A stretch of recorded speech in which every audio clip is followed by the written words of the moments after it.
Hello everyone, मैं वैष्णवी दी competitive में आप सभी का स्वागत करती हूँ। आज है 2 जून। 2 जून से जुड़े हुए जितने भी करंट अफेयर्स के क्वेश्चंस बन सकते हैं हम उस पर डिस्कस करने वाले हैं। पहला क्वेश्चन है, व्हाइट मॉन्यूमेंट जो हाल ही में खबरों में था किस देश में स्थित है?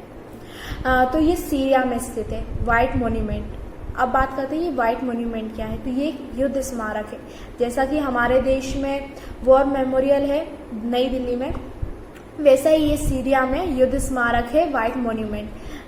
जो सैनिकों का सैनिक शहीद हो जाते हैं उनका नाम वहाँ पे लिखा जाता है।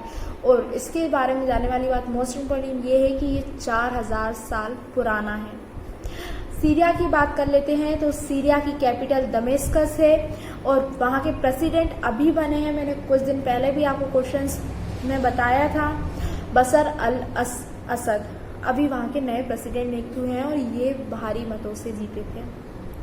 नेक्स्ट क्वेश्चन की बात करते हैं तो जीएसटी परिषद की 43वीं बैठक की अध्यक्षता किसके द्वारा की जाएगी? तो ये वर्तमान हमारी केंद्रीय वित्त मंत्री निर्मला सीतारमण के द्वारा की जाएगी। जीएसटी परिषद की जो 43वीं बैठक है उसकी अध्यक्षता निर्मला सीतारमण के द्वारा की जाने वाली है। जीएसटी की बात कर लें तो जीएसटी अप्रत्यक्ष कर है। जीएसटी भारत में कब लागू हुई थी? तो ये 1 जुलाई 2017 को भारत में लागू हो गई थी। जीएसटी परिषद की अध्यक्षता वित्त मंत्री के द्वारा की जाती है, इसीलिए वर्तमान में हमारी वित्त मंत्री निर्मला सीतारमण है, इसलिए वे करेगी। इसके बारे में कुछ क्वेश्चंस और बन सकते हैं, जैसे कि जीएसटी को पास करने वाला विश्व का पहला राज्य कौन सा बन गया था? तो ये असम था। जीएसटी बिल को पास करने वाला ये विश्व का पहला राज्य था।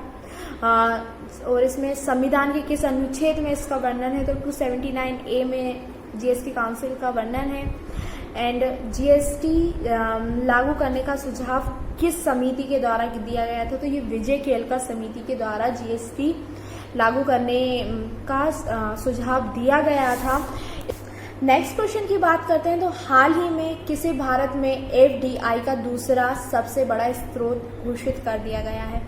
तो यूएसए को किया गया है। मैंने इसका एक क्वेश्चन कुछ दिन पहले भी लिया था कि हाल ही में भारत में एफडीआई का सबसे बड़ा स्रोत कौन बन गया है? तो वो सिंगापुर था। इस 3 जो सबसे बड़े स्रोत हैं उनके नाम हमें पता होने चाहिए। पहले नंबर पर सिंगापुर है, दूसरे नंबर पर यूएसए है और तीसरे नंबर पर मॉरिशस है। और सबसे बड़ा राज्य कौन सा है जहाँ पे ये इन्वेस्ट करते हैं? तो वो गुजरात है। यूएसए सेकंड नंबर पे है, तो यूएसए की बात कर लेते हैं। यूएसए की कैपिटल वॉशिंगटन डीसी है, करेंसी यूएस डॉलर है एंड प्रेसिडेंट जो बाइडेन है। और इससे एक क्वेश्चन और बनता है कि यूएसए की जो उपराष्ट्रपति हैं वह कौन है? तो वहाँ की उपराष्ट्रपति कमला हैरिस हैं और ये भारतीय मूल्य की है। नेक्स्ट क्वेश्चन की बात करते हैं तो तंबाकू नियंत्रण में प्रयासों के लिए WHO ने किसे सम्मानित किया है? तो वर्तमान में हमारे जो केंद्रीय स्वास्थ्य मंत्री हैं डॉक्टर हर्षवर्धन को इन्हें तंबाकू नियंत्रण में प्रयासों के लिए WHO के द्वारा सम्मानित किया गया है। WHO की बात कर लें तो WHO की स्थापना 1948 में हुई थी और WHO का हेडक्वार्टर जेनेवा स्विट्जरलैंड में है। नेक्स्ट क्वेश्चन की बात करते हैं, भारतीय सेना किस देश से 4 हैरान TP ड्रोन प्राप्त करेगी? तो ये इजराइल के द्वारा करेगी। जो हमारी भारत चीन की LAC है, line of actual control Ladakh के पास जो है, वहाँ पर ये ड्रोन तैनात किए जाएंगे और ये इजराइल से हम लोग लेने वाले हैं। नेक्स्ट क्वेश्चन की बात कर लें तो विश्व दुग्ध दिवस कब मनाया गया था? ना तो ये 1 जून को मनाया गया था विश्व दुग्ध दिवस। अब बात आती है कि ये क्यों मनाया जाता है? लोगों को दूध पीने के लिए जागरूक करने के लिए बनाया जाता है, उन्हें बताने के लिए कि दूध हमारे शरीर के लिए कितना आवश्यक है, उससे हमें कितना प्रोटीन, पोषक तत्व वगैरह प्राप्त होते हैं, इसलिए विश्व दुग्ध दिवस मनाया जाता है और ये 1 जून को मनाया जाता है। नेक्स्ट क्वेश्चन की बात कर लें तो stargazing the players is in my life cricketer allrounder commented और कोच किताब किसके द्वारा लिखी गई है? तो ये रवि शास्त्री के द्वारा लिखी गई है। Stargazing the players in my life cricket allrounder commentator और कोच, ये पुस्तक रवि शास्त्री ने लिखी है। ये 25 जून को लॉन्च होने वाली है। नेक्स्ट क्वेश्चन की बात कर लें, किस मंत्रालय ने युवा लेखकों को प्रेक्षित करने के लिए युवा प्रधानमंत्री की योजना की शुरुआत की है?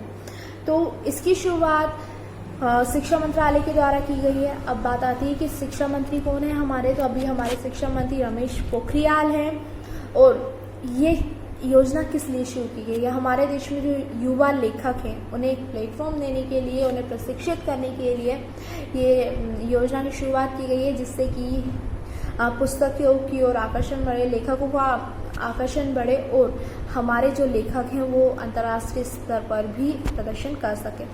इसलिए ये योजना शुरू की गई है।